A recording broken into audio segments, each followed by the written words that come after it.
conceito de discipulado e também o conceito de custo.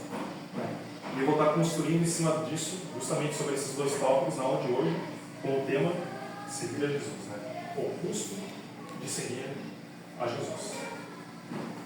Muito bem. Então aqui eu só gostaria primeiramente de fazer uma diferenciação, que esse é o nosso ponto número 1, que vai tratar justamente sobre discipulado.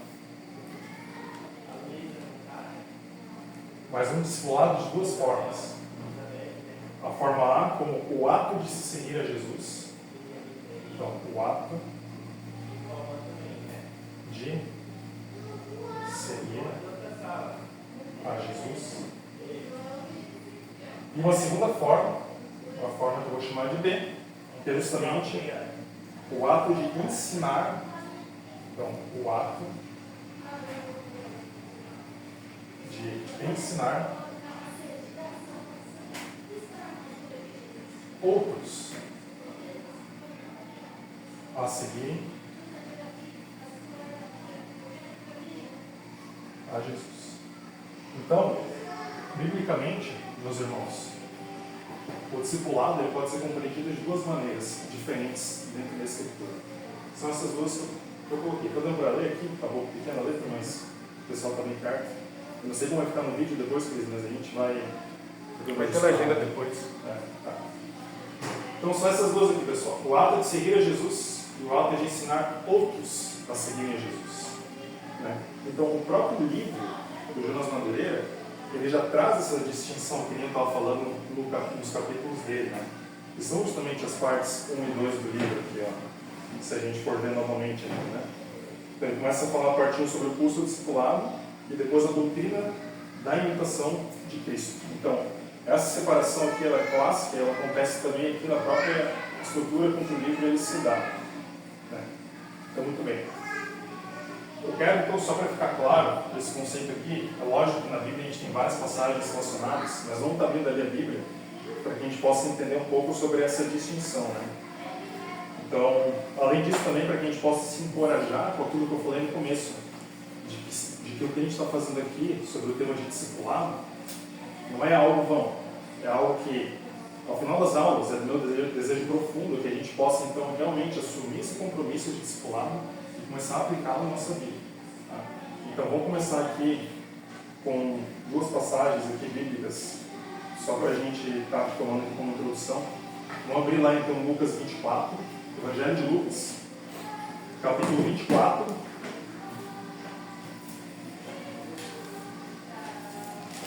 A gente vai ler essa perícope do 13 ao 35. Lucas 24, do 13 ao 35. O título da perícope aqui é Os Discípulos no Caminho de Emaús. O contexto onde esse relato aqui ele foi escrito é justamente pós-ressurreição. Porque se vocês voltarem na perícope anterior, no capítulo 24, vai estar escrito assim um texto, se você tiver uma Bíblia como a minha. A ressurreição de Jesus. Então Jesus ele acabara de ser ressurreto dentre os mortos. E só se falava disso em toda Jerusalém. E aí a partir do verso 13 vai dizer o seguinte: naquele mesmo dia, 2 deles estavam de caminho para uma aldeia chamada Emaús, distante de Jerusalém, 60 estádios. E iam conversando a respeito de todas as coisas sucedidas. Aconteceu que, enquanto conversavam e discutiam, o próprio Jesus se aproximou e ia com eles. Seus olhos, porém, estavam como que impedidos de o reconhecer. Então eles perguntou a Jesus: que é isso que vos preocupa e de que ides tratando à medida que caminhais? E eles pararam, entristecidos. Um, porém, chamado Cleopas, respondeu, dizendo: és o único, porventura, que, tendo estado em Jerusalém, ignoras as ocorrências desses últimos dias? Ele lhes perguntou: quais? E explicaram: o que aconteceu a Jesus, o Nazareno, que era varão, profeta, poderoso em obras e palavras, diante de Deus e de todo o povo. E como os principais sacerdotes e as nossas autoridades o entregaram para ser condenado à morte e o crucificaram. Ora, nós esperávamos que fosse ele quem havia de redimir Israel. Mas depois de tudo isso, é já este o terceiro dia depois que tais coisas sucederam. É verdade também que algumas mulheres que assim conosco estavam nos surpreenderam, tendo ido de madrugada ao túmulo, e não achando o corpo de Jesus, voltaram dizendo terem tido uma visão de anjos, os quais afirmaram que ele vive. De fato, alguns dos nossos foram ao sepulcro e verificaram a exatidão do que disseram as mulheres, mas não o viram. Então lhes disse Jesus: ó honestos e tardios de coração para crer tudo o que os profetas disseram. Porventura, não convinha que o Cristo padecesse e entrasse na sua glória? E começando por Moisés, discorrendo por todos os profetas, expunha-lhes o que a seu respeito constava em todas as Escrituras. Quando se aproximaram da aldeia para onde iam, fez ele menção de passar adiante. Mas eles os constrangeram, dizendo: fica conosco, porque é tarde e o dia já declina. Então ele entrou para ficar com eles. E aconteceu que, quando estavam à mesa, tomando ele quem, né? Jesus, o pão, abençoou-o e, tendo partido, lhes deu. Então se lhes abriram os olhos e o reconheceram, mas ele desapareceu da presença deles. E disseram um ao outro: porventura, não nos ardia o coração quando ele, pelo caminho, nos falava, quando nos expunha a Escritura? E na mesma hora, levantando-se, voltaram para Jerusalém, onde acharam reunidos os 11 e outros com eles, os quais diziam: o Senhor ressuscitou e já apareceu a Simão. Então os dois contaram o que lhes acontecera no caminho e como fora por eles reconhecido no partir do pão. Por que eu trouxe essa pergunta aqui, né, pessoal? Porque ela é muito clara e ela diz exatamente o seguinte: que Jesus ele havia sido morto, mas já havia sido ressurreto. Porém os discípulos não creram naquilo que Jesus já havia falado ao longo dos evangelhos. O quê? O que Jesus havia falado? Que competia ao Cristo sofrer. Se a gente não se meter ao texto de Isaías 53, lá existe uma figura clara sobre o servo sofredor, que ele viria para sofrer e dessa forma para perdoar os pecados do seu povo e o salvar. Só que os discípulos incrédulos eles não creram. O que Jesus fez então? Ele fez questão de aparecer esses dois discípulos na estrada de Emaús para realmente confrontá-los e dizer: eu sou o Cristo, creia no amor. Então o próprio Jesus ele é o autor do discipulado. É por causa dele que nós estamos estudando essa passagem. Então o próprio Jesus ele fez com eles uma certa forma de discipulado, os mostrando e abrindo os olhos. O que é mais interessante é que depois que Jesus vai embora, um comenta com o outro, no verso 32, e diz: porventura não nos ardia o coração quando ele pelo caminho nos falava, quando nos expunha a Escritura? Discipulado é isso, é abrir a Escritura e falar sobre ela. O próprio Jesus, sendo o autor da Escritura, ele fez exatamente isso. Pelo poder da palavra, eles finalmente creram no que aconteceu. Então, essa aqui é uma das formas de discipulado, o ato de realmente ensinar os outros a seguir a Jesus. E outra passagem bem rápida, só para completar, está ali na sequência, pula João e vai para Atos, no capítulo 2. Aí quem achar pode estar lendo, Atos 2, verso 42. Atos 2, verso 42, da perícope de como viviam os convertidos. Eles perseveraram no ensino dos apóstolos e na comunhão, no partir do pão e nas orações. Pode ler o 43 também.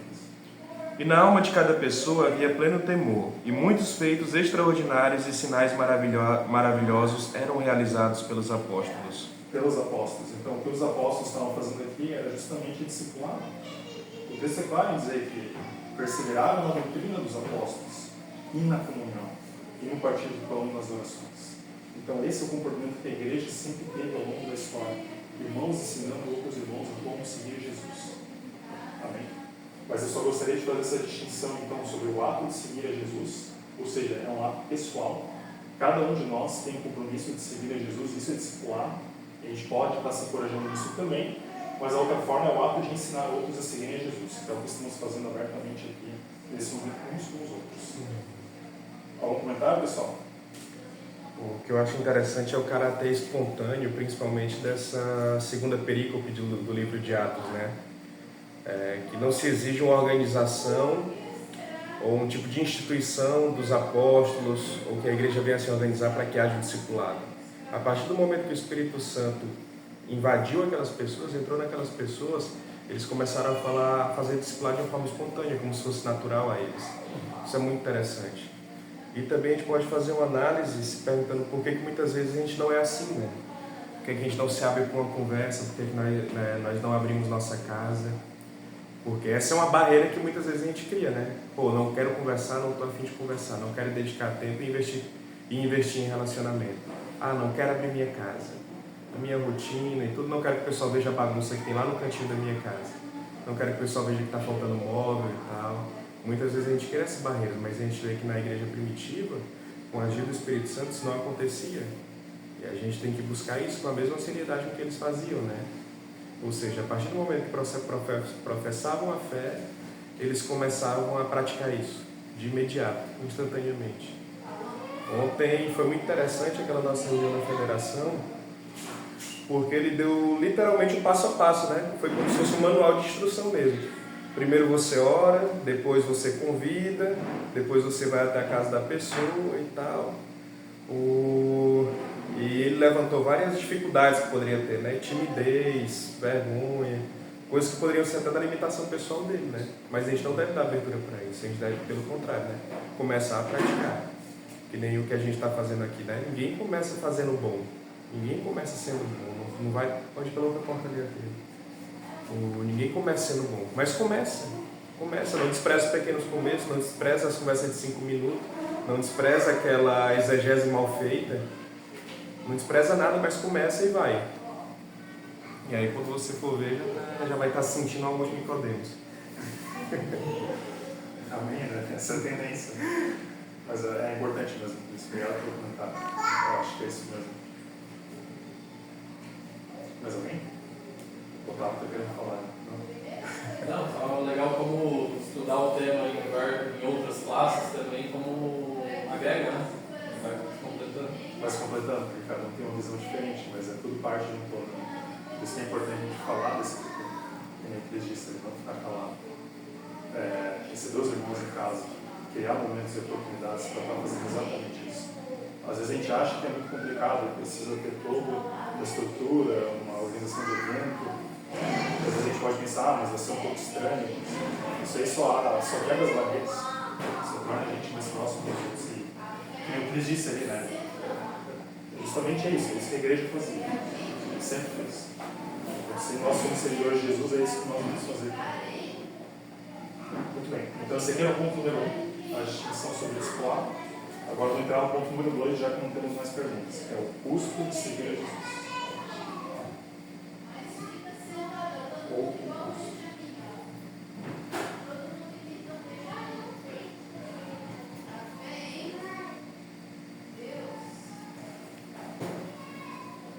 O Cris já deu uma boa introdução na última aula, então não vou me aprofundar muito nisso, mas a palavra-chave aqui da nossa segunda parte aqui é justamente sobre custo.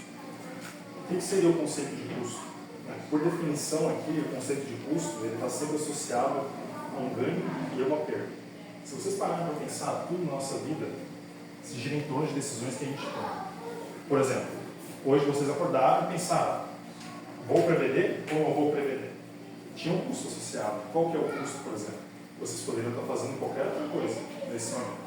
Vocês poderiam estar se divertindo, vocês poderiam estar em casa, acordando mais tarde, dormindo até mais tarde, coisas relacionadas ao tipo. Mas, inconscientemente, vocês já pensaram o seguinte, o que eu vou ganhar indo no EBD? Será que o fato de eu ir no EBD vale mais a pena do que o fato de eu não ir? Essa é a pergunta. Então, o custo sempre envolve essa questão sobre ganho e perda. O ganho é tudo que eu vou conquistar com base na decisão que eu tomei. Se nós vemos no EBD, nós cremos, seremos edificados por meio da palavra de Deus. Estaremos em comunhão com os irmãos e falaremos daquele que nos resgatou um dia, Jesus Cristo, nosso Senhor. Só que isso envolve também uma perda. Qual é a perda? Você abrir mão de outros compromissos. E se vocês estão aqui hoje, é porque vocês decidiram que o ganho ele é maior quer ter, de forma que vale a pena. Mas o ponto todo chave aqui que o Jonas traz no livro é sobre o cálculo desse custo. Vamos pegar outro exemplo, por exemplo, a questão de faculdade. Você vai decidir fazer uma faculdade no teu nível. Qual é o gasto que você tem quando você entrar no curso? Quais são os tipos de gastos que vocês podem citar para mim, alguns deles? O que você vai ter que ceder para fazer a faculdade? Se você tem uma bolsa, o gasto vai ser o transporte. Mas vai ter gasolina, passe de ônibus. Você vai avaliar o quanto que é o gasto aqui. Então, por exemplo, no curso financeiro. Existe um gasto financeiro associado. Só financeiro, o que você vai fazer durante, por exemplo, 4, 5 anos de curso, ou até mais, dependendo do curso, se for engenharia nova? Tempo. Exatamente. Então, se você decidir fazer uma faculdade, você entendeu que o ganho é maior do que a perda. Mas o custo associado, ele existe. Você tem que abrir mão de tempo com a sua família, muitas vezes com pessoas queridas, muitas vezes você vai se enfiar nos livros e você crê que quanto mais você faz isso, maior é o teu ganho, porque o ganho, ele vale a pena no final das contas. Então é isso. Esse é o preço de custo. Mas vamos trazer agora de volta para o contexto da aula, sobre o que o autor aqui, o Jonas, ele fala sobre a questão de custo. É algo que a gente chama de aqui do exemplo da aposta de Pascal. Eu não sei se tratou sobre esse ponto, mas vocês lembram o que é a aposta de Pascal? Alguém pode falar para a gente, por favor?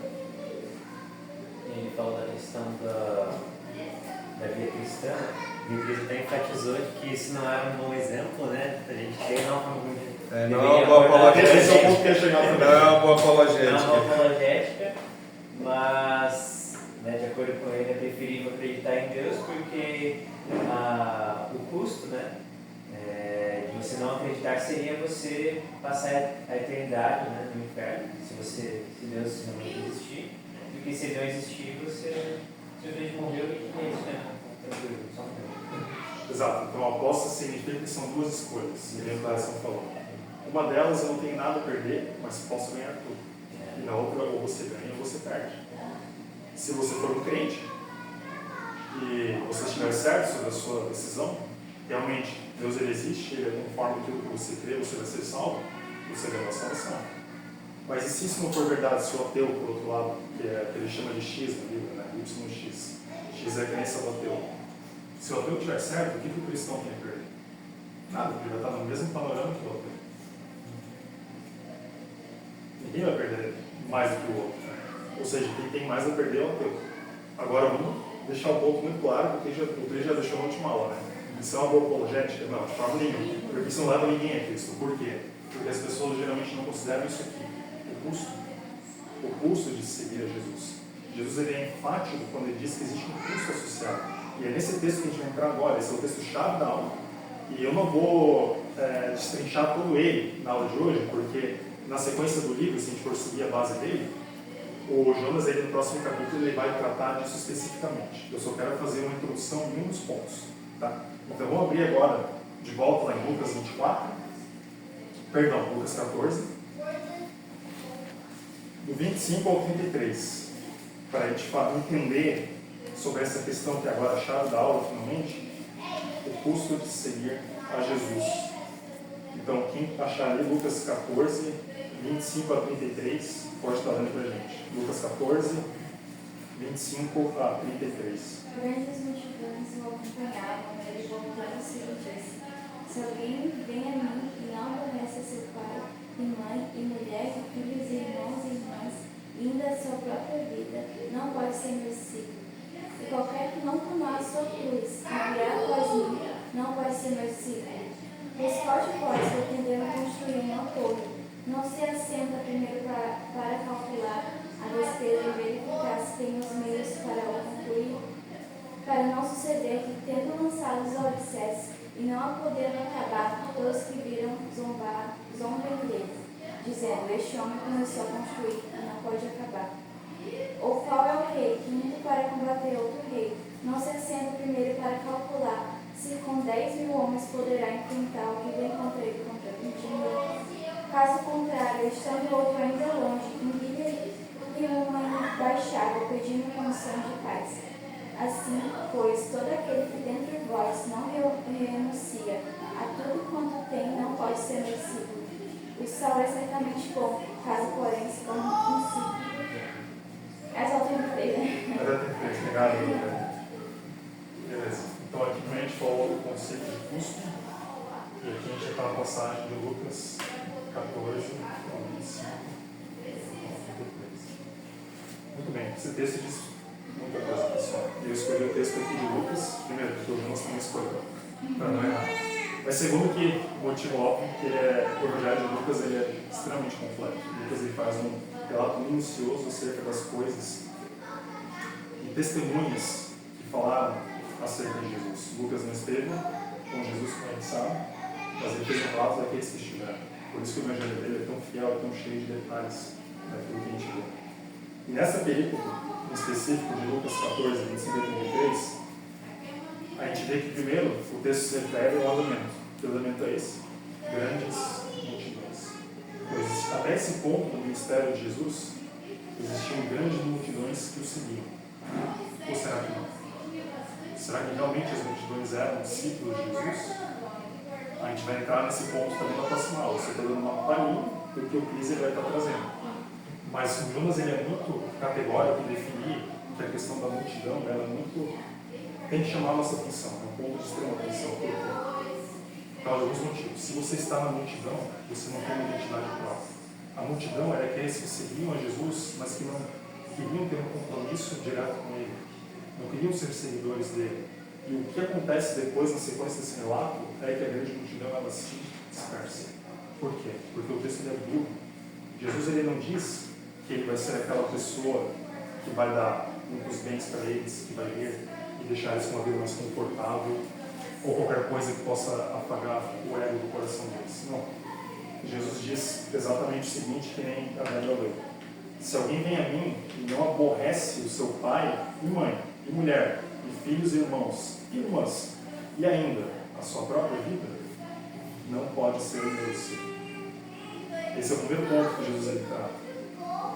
Sobre o amor. Então, se alguém ama mais a qualquer coisa, e até mesmo a sua própria vida mais do que a mim, você não está qualificado para ser meu discípulo. A palavra-chave aqui, que o texto mostra, é não pode ser meu discípulo. Então, a pergunta é, quem não pode ser discípulo de Jesus? O primeiro ponto está no verso, vamos abrir aqui do lado, está no verso 26. Quem não pode ser discípulo? Aquele que ama mais outras coisas do que Jesus. A primeira restrição é o amor. Existem mais duas. A próxima está no verso 27. E qualquer que não tomar a sua cruz e vier após mim, não pode ser meu discípulo. Qual que é a restrição número 2? Verso 27. Aquele que não estiver disposto de tomar a sua cruz. Verso 27, cruz. E aqui é interessante, pessoal, que quando Jesus ele fala sobre cruz, não é a primeira vez, porque depois a gente vai voltar para uma passagem semelhante no capítulo 9. Jesus ele não havia sido crucificado. Então, por que ele estava falando acerca de cruz aqui? A multidão, até mesmo os próprios discípulos, eles conheciam bem o conceito de cruz, porque ele era um instrumento romano utilizado em larga escala na época, para exercer o pior tipo de morte que se poderia exercer. A cruz ela era humilhante. A cruz era um instrumento perverso. Só os piores dos piores dos piores acabavam morrendo numa cruz. E aqui Jesus diz exatamente para eles: se você não tomar a sua cruz, você não pode ser o quê? O meu discípulo. Então é extremamente impactante essa verdade a qual Jesus anuncia em torno da multidão. Isso mostra que Jesus ele não estava interessado nem um pouco no que a multidão pensava. Ele estava interessado nos corações daqueles que iriam se dispor a seguir. Eles seriam chamados pela sua palavra. É nisso que Jesus se interessava. Por isso que ele não mediu palavras acerca sobre essa verdade que a gente está lendo aqui nessa passagem. E a última forma de negação aqui, no sentido de que não pode ser meu discípulo, ela se encontra no último verso que a Débora leu, que é o verso 33.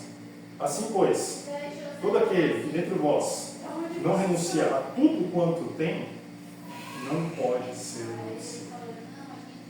Amor, cruz e desapego. Desapego de tudo. Seja tuas vontades, seja teus maiores prazeres, tudo aquilo que te agrada na vida, se tiver acima de Jesus, você não está qualificado a ser um discípulo de Jesus. Muito bem.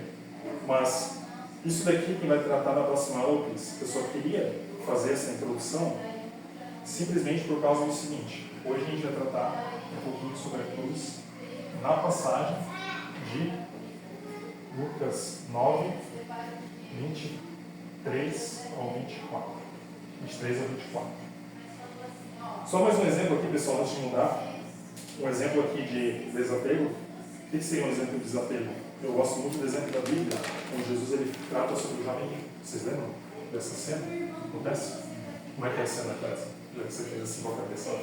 Cara, vocês vão interagir na aula, vocês vão participar, não tem jeito. O jovem rico, ele chega, né, para perguntar para Jesus o que faltava para ele ser salvo. Né? Porque ele falava que ele já honrava os pais, pai e mãe, e obedecia todos os mandamentos. Né? Jesus falou assim, há uma coisa que falta, que você venda tudo que tem, dá aos pobres e siga. E aí o jovem rico se entristeceu porque ele tinha muito e não queria abrir mão daquilo que ele tinha. Então é perfeitamente aquilo que ele Ele não se qualificou como discípulo de Jesus porque ele não, a Clésia não falou, ele ficou triste, ele não quis abrir mão dos bens que ele tinha, porque ele tinha muitos. Era a cegueira do dinheiro. Isso aqui Jesus ele condena na Bíblia fortemente, e nessa passagem não é diferente. Muito bem, então são as 3 formas de qualificação para discípulo de Jesus: amor, cruz e desapego. Hoje a gente vai tratar aqui um pouco mais de maneira específica sobre a cruz. Então, vamos voltar ali para o verso, para a passagem de Lucas 9, dos versos 23 ao 24. Lucas 9, 23 ao 24. Nesse momento, a gente vê que Jesus ele tem essa conversa íntima com os apóstolos e ele trata dessa mesma questão sobre tomar a cruz. Diz assim, Lucas 9, 23.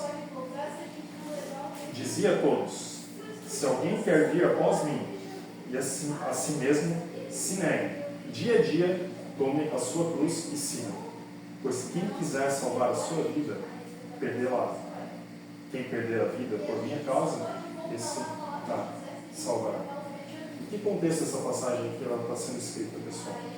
Se a gente voltar um pouco antes aqui, o verso 18, a gente vai ver que o texto diz assim, na confissão de Pedro: Jesus prediz a sua morte, a própria morte, no caso.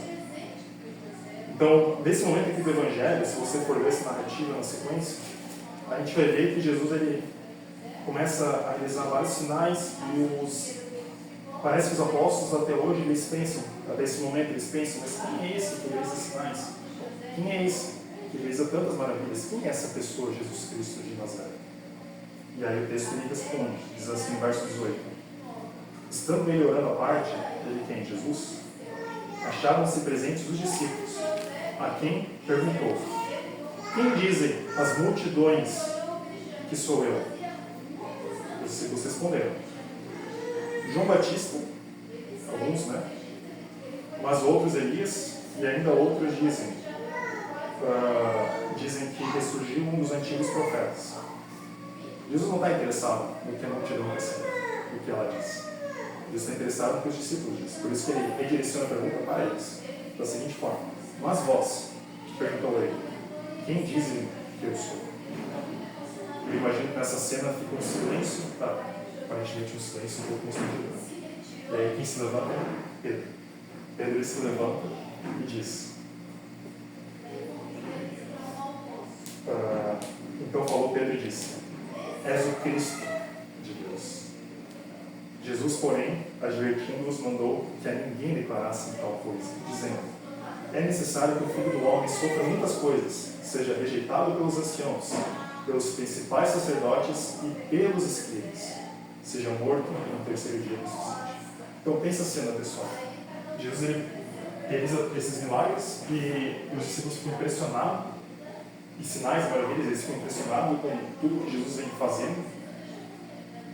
E finalmente eles descobrem: tu és o Messias, tu és o Cristo prometido no Antigo Testamento. Finalmente chegou o filho de Davi, que iria que a Escritura diz que viria e resgataria o seu povo, o seu pecado. Só que o que Jesus fala na sequência é um banho de água fria. O que ele fala aqui? Ele, porém, advertiu-os, mandou que ninguém declarasse tal coisa, dizendo: é necessário que o Filho do Homem sofra muitas coisas, seja rejeitado pelos anciãos, pelos principais sacerdotes e pelos escribas, sendo morto e no terceiro dia ressuscite. Então isso aqui, literalmente, pessoal, é um banho de água fria que Jesus dá neles, advertindo que eles não falam coisa alguma. E aí, na sequência, o texto diz que a gente leu, né? O texto que a gente leu, 23, 24, dizia a todos, Jesus dizia: se alguém quer vir após mim, assim mesmo se negue, dia a dia, tome a sua cruz e siga. Esse é precisamente o custo de se seguir a Jesus. Não uma vez na vida, não para um certo grupo restrito de pessoas, mas para todos, absolutamente todos, é o que o texto diz. Jesus dizia a todos: se alguém quer vir após mim, então se negue, tome a sua cruz e siga. E é muito interessante isso aqui, pessoal, porque eu gostaria de fazer uma aplicação agora, porque na nossa vida a gente busca sempre por conforto, por realizações pessoais e muitas vezes aceitação social. Uma das causas da gente ter medo de falar sobre Jesus é precisamente a aceitação social. A gente tem medo de fazer as pessoas não pensarem, às vezes. E nos falta coragem para assumir esse compromisso. Conforto, por quê? Porque talvez a gente perca muitas coisas de seguir a Jesus. Assim como o jovem rico, ele perderia a questão do dinheiro. Por isso ele não se qualificou como os seus seguidores ou os seus discípulos. E a gente também busca, como eu falei, por organizações pessoais. Só que, meus irmãos, francamente, eu quero perguntar para vocês: alguma dessas três coisas, conforto, realização pessoal e aceitação social, foram em algum momento suficientes para satisfazer a nossa alma por completo? Não. A resposta é uma categórica não. Por quê? Porque elas não vão. A única coisa que pode satisfazer a nossa alma é o próprio Deus, é o próprio Jesus. Por isso que ele demanda isso, porque justamente a gente trocar Jesus por essas coisas, e muitas vezes a gente faz isso no nosso inconsciente. Somos cristãos, estamos na igreja, mas a gente não gostaria de ter o melhor carro, por exemplo, o carro do ano, o mais bonito de todos, a casa mais confortável, ser uma pessoa admirada pelos outros, ser aquele cara que é o melhor de todos, o mais bem visto na roda de convivência.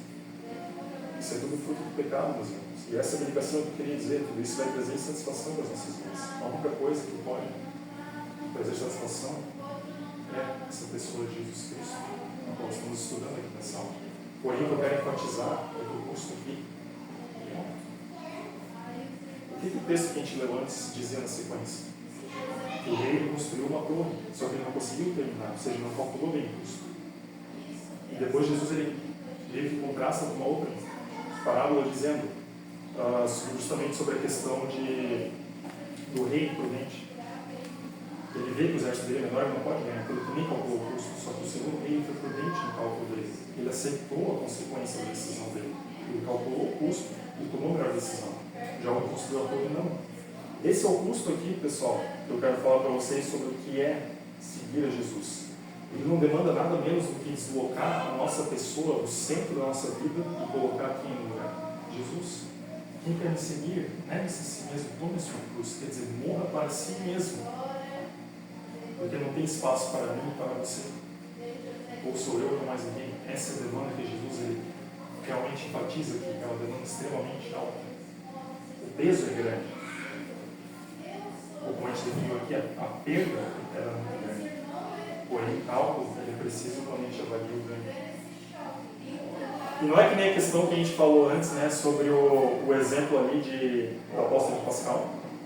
Por quê? Porque ali não basta seguir Jesus sem tomar consciência do custo. Demanda o cálculo do custo. Por isso que o título lembra o custo de disciplina. Essa é a palavra-chave que a gente está tratando aqui. A questão do custo. Então, muito bem, meus irmãos. Essa aqui é uma passagem extremamente pesada, mas eu creio que ela é totalmente necessária para que a gente possa ter dimensão do que é ser um discípulo de Jesus. Não é que nem a gente vê muitas vezes aí fora sobre movimentos evangélicos, sobre pessoas talvez vestindo camisas de eventos cristãos, que muitas vezes não têm noção do que é o custo de seguir Jesus.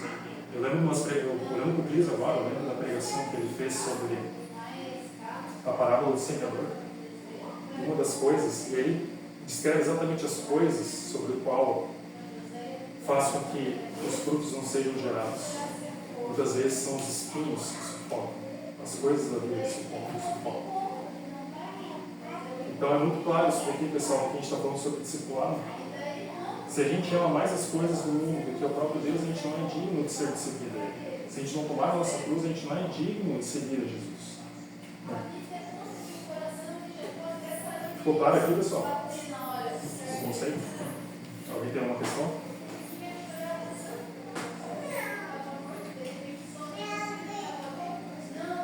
Essa passagem aqui, eu acabei de ler mais um ponto interessante no caderno que eu tinha notado. Ela não diz, não alerta somente sobre o custo de seguir Jesus, mas ela também revela sobre a natureza do caminho. Qual que é o caminho dos homens? O que aconteceu com Jesus? Será que ele... A gente sabe a história. A história diz que ele foi crucificado numa cruz romana.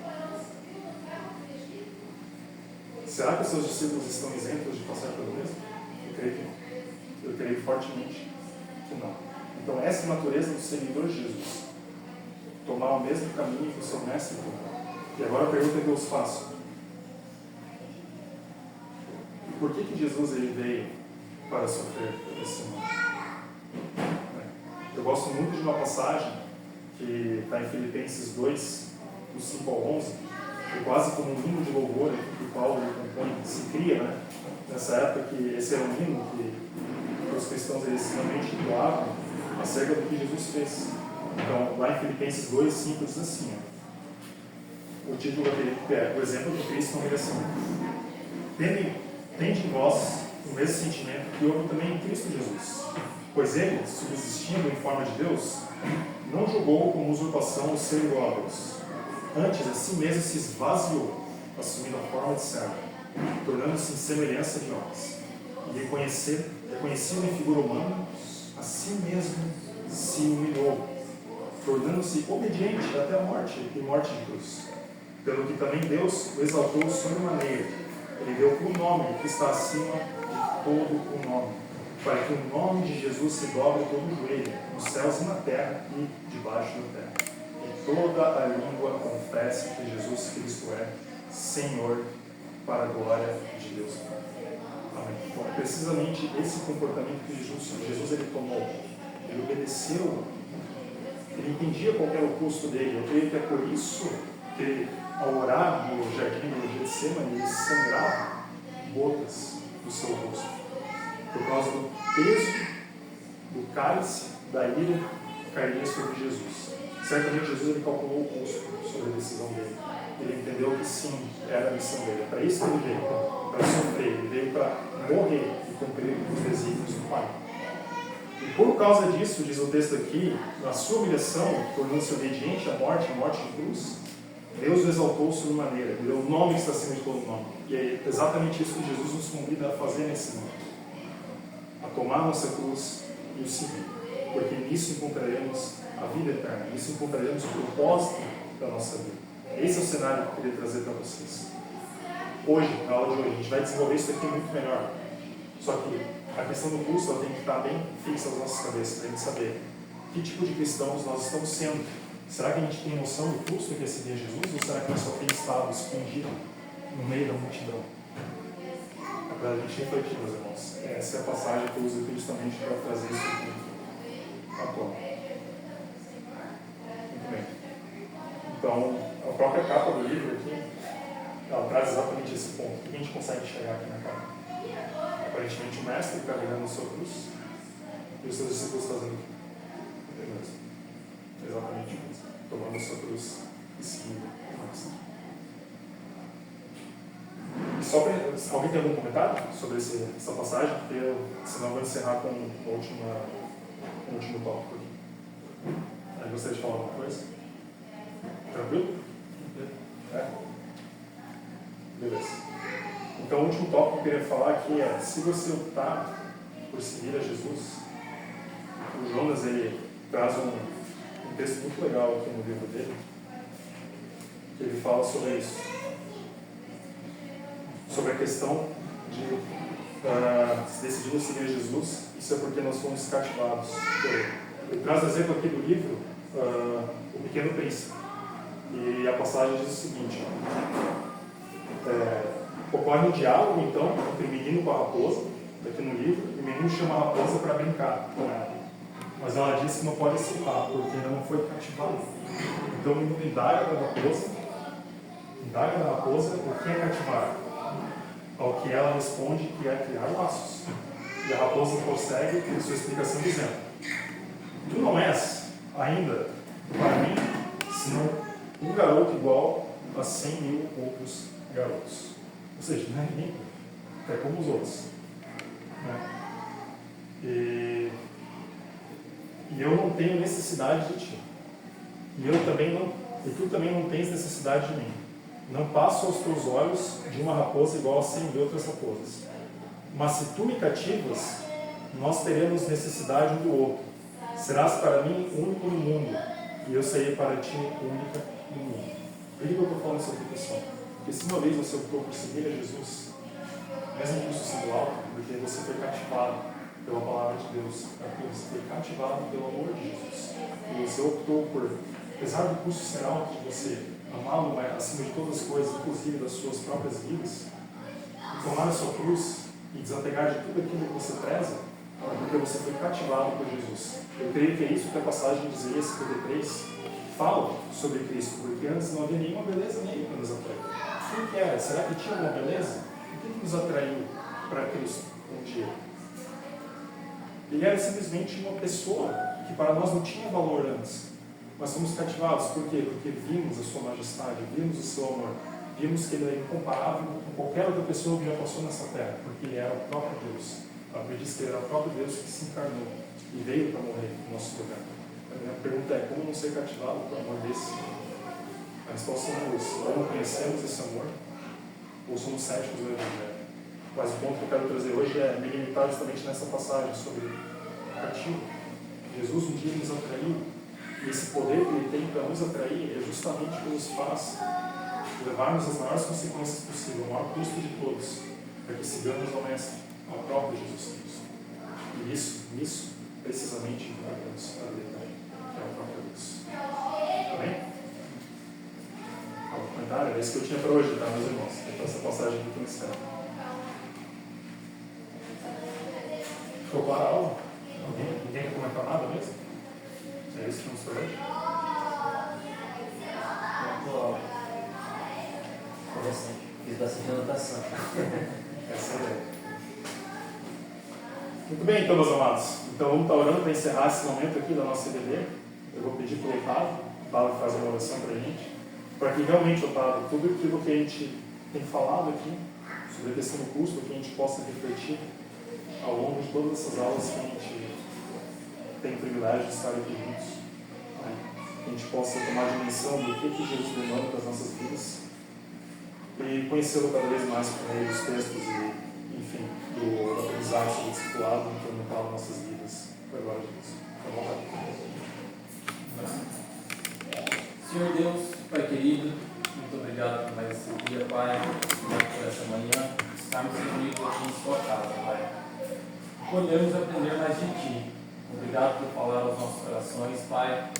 E eu te peço que fique claro ao nosso dia a dia o custo de seguir ao Senhor, Pai, e que possamos tomar a cada dia a gente enxergar, Pai, que o ganho é muito maior do que as perdas em seguir, Pai.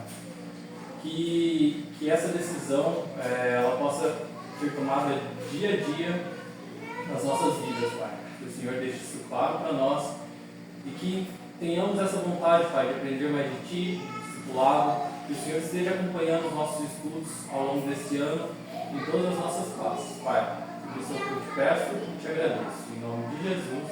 Amém.